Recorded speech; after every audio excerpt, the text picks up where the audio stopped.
viewers, you're still watching us on ERi-TV, presenting you the domestic and international news prepared for this session live from our headquarters in Asmara. I'm Hermel Agramay, inviting you to join us on our tonight's news broadcast. Let's start with the major headlines. Effort to eradicate underage marriage. Monetary support to families of martyrs.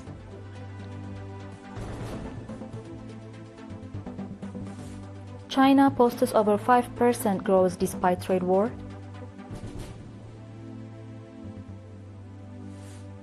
And Air Force jet crash in Bangladesh.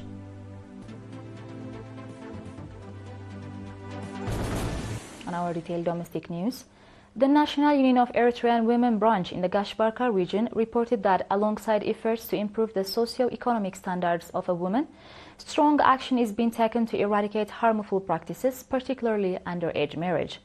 The report was presented during an activity assessment meeting held on 19th and 20th July in Barandu.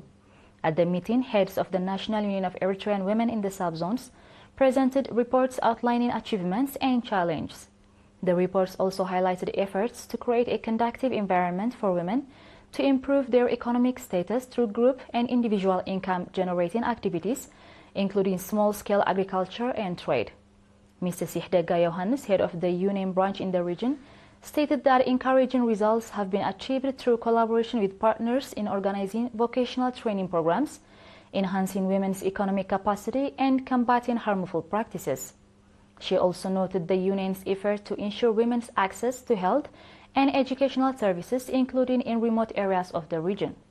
Mr. Sihdega further called on women to preserve the progress achieved and strive for even greater outcomes. In other news, government workers and well-off individuals in Haikota subzone, Gashbarka region, have extended monetary support to families of martyrs and foster families in the subzone. Mr. Tasfutaklai, head of social services in the subzone, reported that 50,000 nakfa contributed by the workers and individuals has been distributed to selected families identified by their respective area administrations. Mr. Medhane Gebrezgiher, head of administration and finance in the subzone, emphasized that the initiative is part of ongoing community contributions to support families of martyrs and disadvantaged citizens. He called on others to follow the noble example. The beneficiary families expressed gratitude for the support, noting that it reflects the deep respect the Eritrean people have for their martyrs.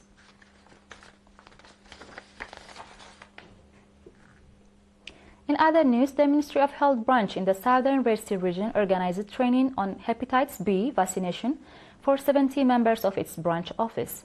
The training took place in the port city of Asab on 18th and 19th July. Dr. Ali Halo, head of the Ministry of Health branch in the region, stated that the training aimed to enhance understanding of the Hepatitis B vaccination program, which is set to be implemented nationwide. The meeting included extensive discussions on the upcoming vaccination campaign, which will be conducted in collaboration with various partners. In other news, Mr. Haptom Gabriesus, coordinator of the Student Summer Work Program in the region, reported that commendable water and soil conservation activities are being carried out through the program. Mr. Haptom stated that over 4,000 students from 19 secondary schools in the region are participating. He added that the program includes planting 220,000 tree seedlings, cultivating over 160,000 trees, constructing of 325,300 meters of terraces, and renovating roads. Noting that the program is proceeding on schedule across all centers, Mr. Haptom emphasized its role in nurturing nationalism, societal values, and a strong work ethic among the students. The participants expressed satisfaction in taking part, especially in the greening campaign, and affirmed their commitment to complete the program within the designated time frame.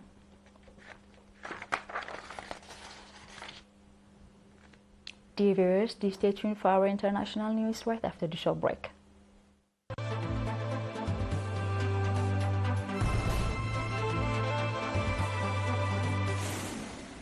Welcome back. China's economy grew by 5.3% in the first 6 months of the year compared to the same period of last year. According to the National Bureau of Statistics, The expansion comes despite persistent external pressures, particularly escalating trade tensions with the European Union and the United States. The World Bank expects China's GDP growth to come in at 4% in 2026. At the same time, Brussels and Beijing have taken some steps toward easing their trade tensions following a temporary de-escalation agreement. As part of the latest agreement, the European Union postponed the tariffs on Chinese electric vehicles, while China is reaching a long-term tariff agreement with Washington. On our tonight's final news, the death toll from yesterday's crash of a Bangladesh Air Force training aircraft hit 31 people today, the Inter-Service Public Relations of the Bangladesh Army said in a statement. It said 165 people, mostly students, were undergoing treatment at different hospitals as the plane crashed onto a school and college campus. Most of the victims are children, and the other two victims, including the aircraft's pilot and a female schoolteacher. The F-7 named Bangladesh Aircraft Force aircraft involved in a routine training flight took off yesterday and crashed shortly later into the two-story school building. Officials informed that they are still investigating to find out the cause of the accident.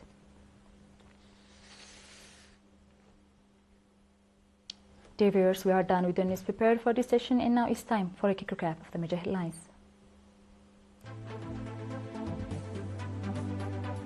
Efforts to eradicate underage marriage. Monetary support to families of martyrs.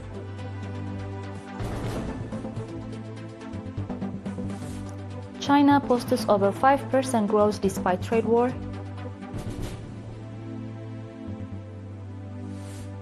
And Air Force jet crash in Bangladesh.